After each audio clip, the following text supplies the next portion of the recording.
É isso aí, pessoal da internet. Nós estamos de volta.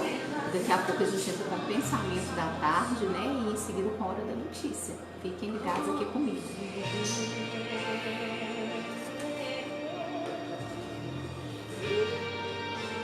E hoje eu vou mostrar pra vocês aqui meus ajudantes. Gente, ó, meus ajudantes, o Alisson, Vanessinha aqui, um doce de menino, sempre me ajuda. Pensamento da tarde.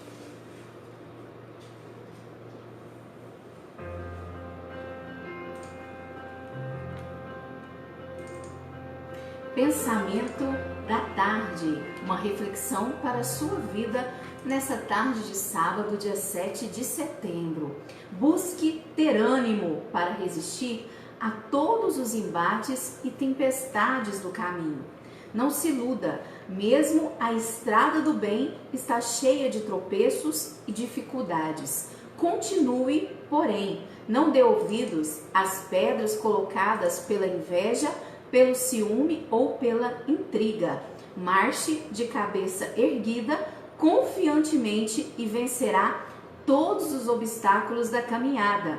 E se for ferido, lembre-se de que as cicatrizes serão luzes que marcarão a sua vitória. Então esse é o pensamento da tarde para você hoje, querido ouvinte, que você não se abale diante das dificuldades, dos tropeços da vida, mas que você possa ter sempre um olhar positivo, sabendo que quando nós não desistimos, quando você toma a decisão de vivenciar, de aprender até mesmo com os erros, com as cicatrizes, com as dificuldades, você vai ver que serão grandes experiências de vida e de sabedoria para você. Coloque Deus em primeiro lugar na sua vida e Ele te mostrará o caminho para a vitória, para o êxito. É isso aí, gente. Agora nós vamos então para a hora da notícia.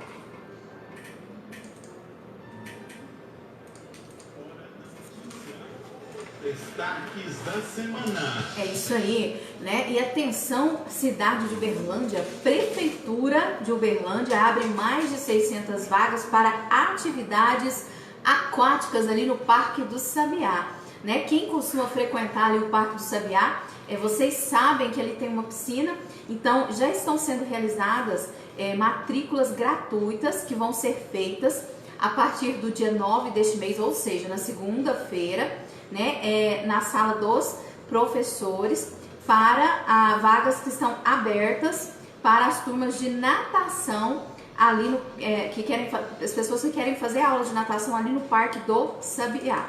Para se inscrever, basta apresentar documento de identidade e comprovante de endereço, entregando também atestado médico e declaração escolar. No caso do aluno ser menor de idade, deve ser apresentado documento de identidade do responsável. De acordo com a FUTEL, esse é um importante serviço oferecido à população de Uberlândia. Por isso, além das atividades aquáticas, vão ser abertas também a estrutura para lazer da população aos domingos das 8 às 16 horas. A piscina do Parque do Sabiá foi revitalizada e entregue à população agora no dia 31 de agosto, aniversário da cidade de Uberlândia, data em que a cidade comemorou 131 anos. Então fique ligado, né? Quando vão poder ser feitas essas inscrições para natação infantil, adulto e hidroginástica no Parque do Sabiá, de 9 a 13 e 16 a 20 de setembro, enquanto houver vagas. Horários que poderão ser feitas as matrículas das 8 às 11 da manhã e das 2 às 17 horas. Lembrando que é gratuita a natação ali no Parque do Sabiá. Onde? Na sala dos professores, ao lado da piscina. Documentos que você deve levar: RG, comprovante de endereço, atestado médico e declaração escolar, no caso do aluno ser menor de idade.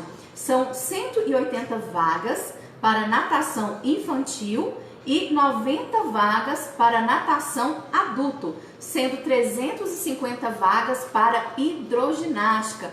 Então, atenção, população de Uberlândia, você que quer se movimentar, quer sair do sedentarismo, inscrições para natação no Parque do Sabiá a partir desta segunda-feira. Ok, pessoal? E ainda falando sobre a cidade de Uberlândia, foram disponibilizados, abertos novos horários de atendimento aos sábados em 4 UAIs aqui em Uberlândia, que passam a contar com horário extra para vacinação contra a sarampo, né? Então, esse horário de atendimento vai ser das 8 a 1 hora da tarde, nos bairros Martins, Tibério, Pampulha e Luizote. As UAIs estarão abertas, então, aos sábados, das 8 às 13 horas, exclusivamente nesse horário, vão ser feitas as vacinas contra sarampo a partir de hoje, sábado 7. Então, as salas de vacina dos ambulatórios, das unidades de atendimento integrado UAIs dos bairros Martins, Tibério, Pampulha e Luizote de Freitas e Uberlândia funcionarão nos 4 sábados deste mês de setembro. Essa é uma estratégia que busca atender aí toda a comunidade, principalmente aquelas pessoas que não conseguem procurar uma unidade de saúde durante a semana. Lembrando também que essa vacinação, pessoal, ela está sendo feita também nos postos de saúde, nas UBSFs nos bairros, porém, né, as UBSFs elas funcionam de segunda a sexta, até 5h30 da tarde. Então, você que tem aí sua criança, né, você que ainda não tem as 2 doses da sarampo, você pode estar procurando aos sábados uma das UAIs que você vai ser atendido. E essa informação, ela é importante, né, porque o sarampo é uma doença que pode ser prevenida aí com a vacina. E começou também aqui neste mês de setembro, o Setembro Amarelo. Eu pergunto para você, você já ouviu falar em Setembro Amarelo? Setembro Amarelo é uma campanha muito importante que trabalha a questão da conscientização e da prevenção ao suicídio. Qual que é o objetivo dessa campanha? O principal objetivo da campanha Setembro Amarelo é a conscientização sobre a prevenção do suicídio. Os internautas estão nos acompanhando. Um grande abraço, senhor Alex Moreno. Boa tarde. Então, essa campanha, durante todo o mês de setembro, você vai ver sendo divulgado no Brasil inteiro, né, com divulgação dessa campanha, tentando trabalhar e alertar a população a respeito da realidade aqui no Brasil e no mundo, né? A melhor forma de se evitar um suicídio é através de diálogos, de discussões que abordem o problema, e é necessário que as pessoas se conscientizem sobre isso, porque apesar de não ser divulgado, infelizmente, pessoal, acontece muito, né, no país, nas cidades, no mundo. Então, assim, durante todo o mês de setembro vão ser realizadas ações a fim de sensibilizar a população e os profissionais da área para os sintomas desse problema, que cabe ressaltar aqui, não é um problema de fraqueza, de falar a pessoa foi fraca, não, é saúde mental, porque envolve depressão. Então, essa campanha ela vem para tentar fazer as pessoas entenderem que o suicídio é uma questão de saúde pública. Infelizmente, para muitos, né, muitas pessoas às vezes vê como uma fraqueza de conduta, de personalidade, e não é isso. E eu trouxe aqui para o nosso programa hoje algumas dicas para você, querido ouvinte, né, você que às vezes você conhece uma pessoa que ela tá triste, que ela tá de repente assim com esse problema, muito depressiva, né, muito para baixo. Como que você pode ajudar uma pessoa que ela fica às vezes falando, né, só em morte? Então, para ajudar uma pessoa com comportamentos suicidas, algumas ações são fundamentais, como buscar ouvir, demonstrar empatia, ou seja, demonstrar ali compreensão com a situação que essa pessoa está vivendo, ficar calmo, manter a calma, ser afetuoso, dar o apoio necessário, levar a situação a sério, porque não é brincadeira, e verificar aí o grau de risco. No caso, se for um grau de risco grande, procurar ajuda, né? Levar as pessoas a procurarem a ajuda de um profissional, que é um psicólogo, para fazer todo um acompanhamento. Perguntar sobre tentativas de suicídios ou pensamentos anteriores, né? Porque tem pessoas que elas ficam falando, e aí isso é um alerta para não deixar, não esperar acontecer. Explorar outras saídas, né? Converse com a pessoa, explora outras saídas além disso, identificando ali outras formas de apoio emocional. Então, ou seja, tenta conversar. Se você tem um amigo, né, tem um parente, uma família que está passando por uma situação como essa, tenta conversar com a pessoa, né? Mostra para ela que esse não é o caminho, essa não é a solução, né? Existe muito mais da vida para essa pessoa vivenciar. Então, conversar com a família, buscar amigos imediatamente, alerte amigos, alerte a família, remover os meios para o suicídio em caso de grande risco, né? Então, contar a outras pessoas, tentar conseguir ajuda e permanecer ao lado da pessoa durante o transtorno que a pessoa tem. E procurar aí entender os sentimentos da pessoa sem diminuir a importância deles, aceitar a queixa da pessoa e ter respeito pelo seu sofrimento, demonstrando ali preocupação e cuidado constante. Então não é brincadeira, é um número muito grande, infelizmente, que acontece não só no Brasil, mas no mundo. E assim, é necessário que as pessoas elas tenham um olhar mais humano para com o outro, né? Porque assim, angústia, gente, opressão, isso não é brincadeira. Depressão, isso não é brincadeira. A pessoa sente uma dor na alma, uma dor na mente, uma dor na emoção muito grande.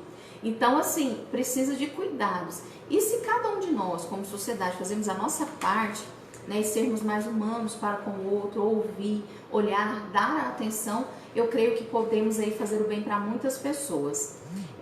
Então, hoje a gente fala sobre o Setembro Amarelo. Sábado que vem nós vamos explorar bastante esse assunto, porque nós vamos receber aqui psicólogos e nós vamos receber também a blogueira Silvânia Lopes, que aqui em Uberlândia, ela encabeça essa campanha do Setembro Amarelo, ela lidera esse projeto aqui na cidade de Uberlândia e ela vai explicar para nós semana que vem mais sobre esse projeto, né? E nós vamos estar falando aí sobre a questão do suicídio, como evitar, o que pode ser feito, né? Então a gente vai estar batendo aí um bate-papo com os psicólogos.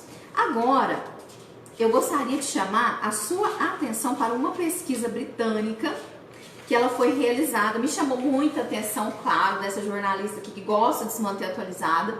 E aí eu trouxe para vocês, eu falei, gente, eu tenho que levar esse assunto para os nossos ouvintes porque é algo relacionado ao futuro. Você sabia que a habilidade emocional é o que vai importar no mercado de trabalho futuramente?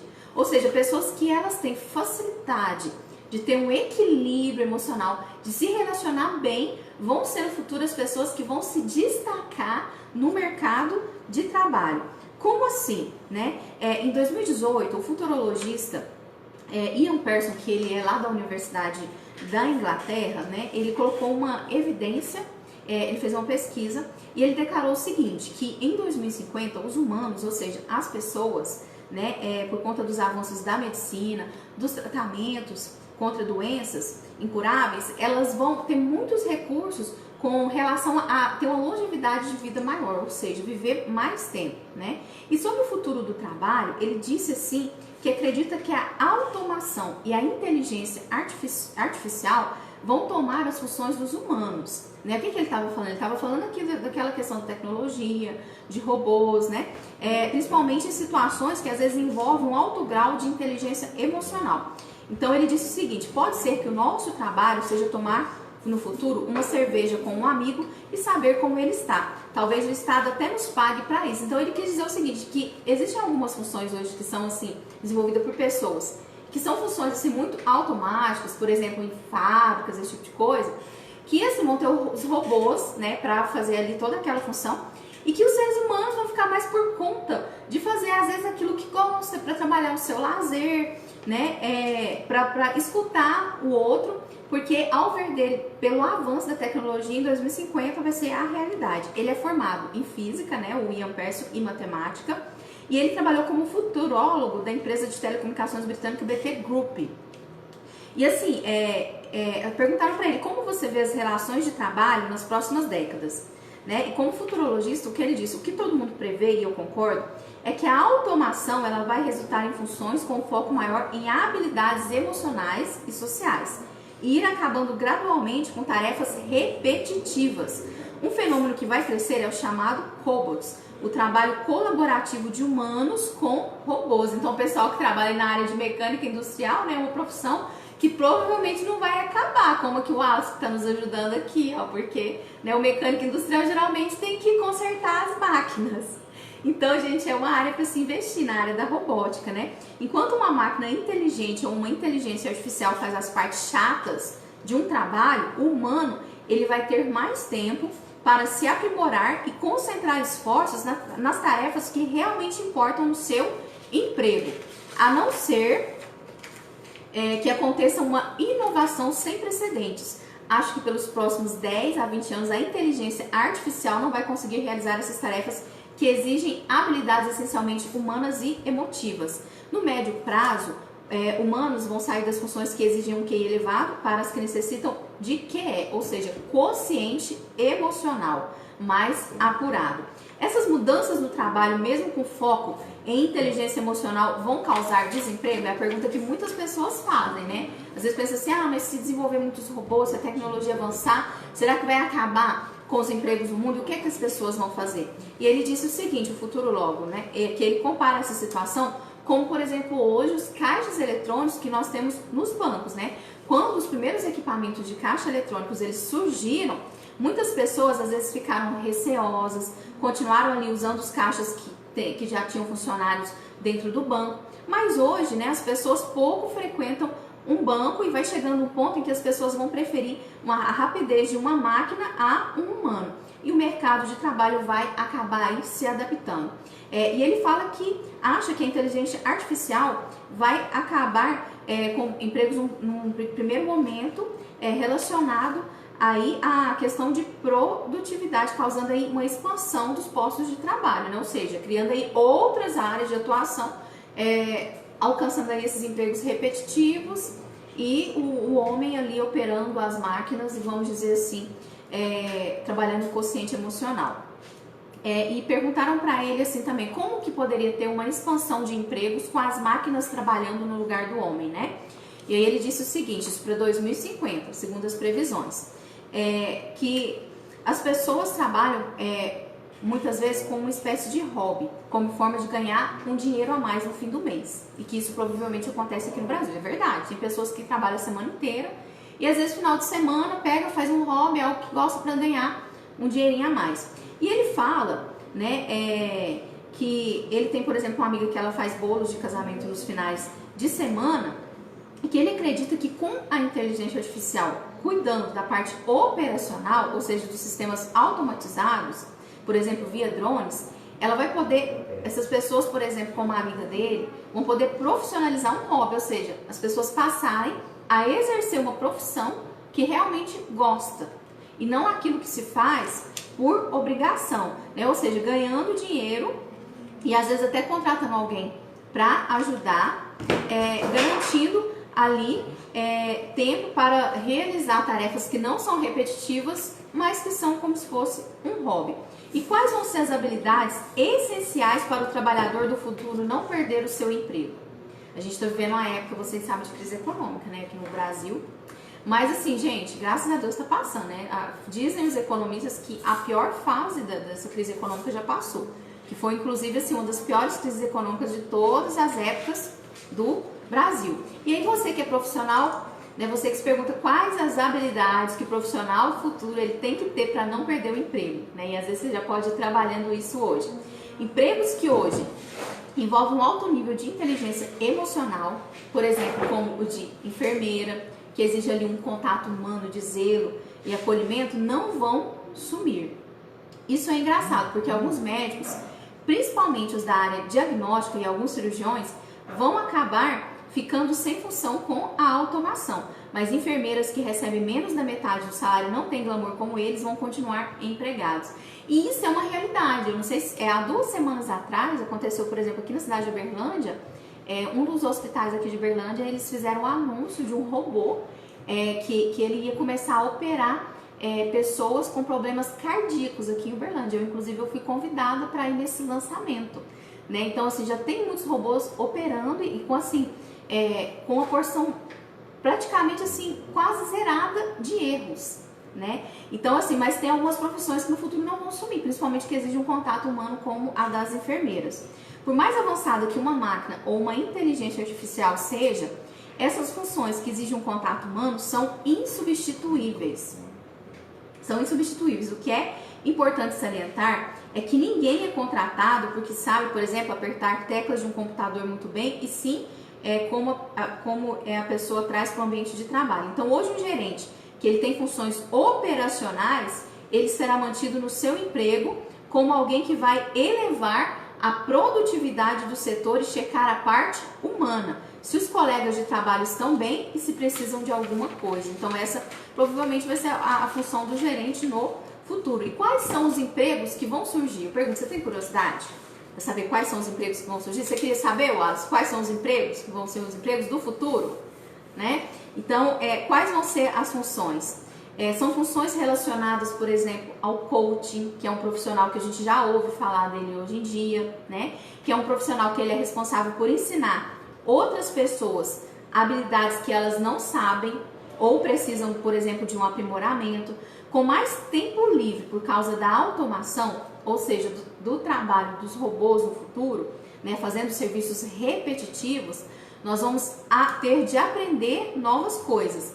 E ali há uma categoria profissional se especializando nisso, que é o coaching.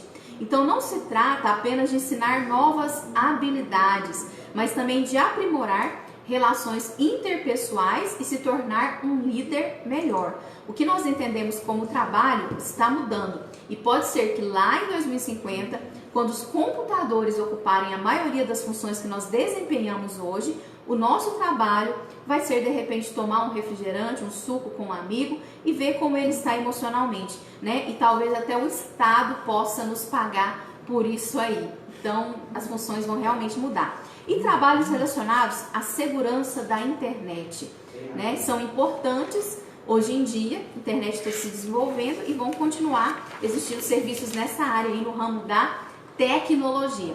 Gente, eu trouxe essa notícia, esse dado para vocês porque eu achei realmente muito interessante, muito curioso, né? Então trabalha aí seu quociente emocional, seu QI, invista aí na área da emoção, do equilíbrio emocional, porque hoje ainda é possível você se destacar no mercado de trabalho com essa habilidade e no futuro mais ainda. E agora eu vou deixar vocês com um breve louvor e daqui a pouco eu volto com a hora do bate-papo. E hoje na hora do bate-papo, gente, nós vamos falar sobre um assunto do cotidiano. Você conhece alguém que é ansioso, que fica roendo as unhas, que tem insônia, que não consegue dormir, né? Que de repente vai fazer uma prova e tem aquele ataque de nervos. O que você pode fazer para controlar a ansiedade? Será que a palavra de Deus traz alguma orientação para o crente, para o cristão, né? O que ele deve fazer quando ele está muito ansioso? A pastora Celina e o pastor Sinomar, eles vão responder para nós daqui a pouco. Eles são da igreja Vasos de Fogo, ali do bairro Jaraguá, e eles vão falar conosco aqui à luz da palavra de Deus. Fica aqui comigo, esse é o programa Jornada Feliz, daqui a pouco nós estamos de volta com a hora do bate-papo, ok?